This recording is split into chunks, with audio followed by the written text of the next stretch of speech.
everyone, this is Dean with Defending Your Finances. Thank you for stopping by our channel and taking the time to check out this video. If you find our videos helpful and informative, please subscribe to our channel by clicking the subscribe link below and share the videos with your friends and family on social media. Also, shoot me an email at the address in the video description below and let me know what information you would like covered in our upcoming videos. Thank you so much for supporting our channel by liking and sharing these videos.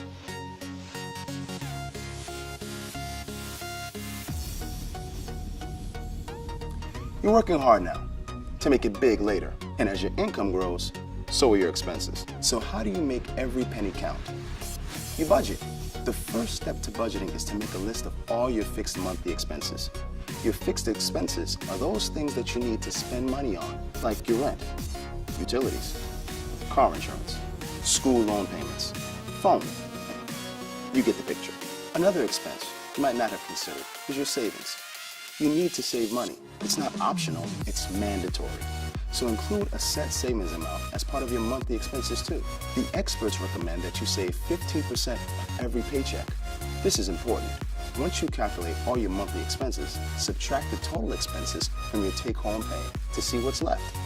This is what you have available to spend every month. If you aren't satisfied with what's left, examine your spending more closely.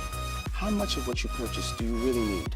Luckily, there's software that can help monitor your spending and set budgets easily.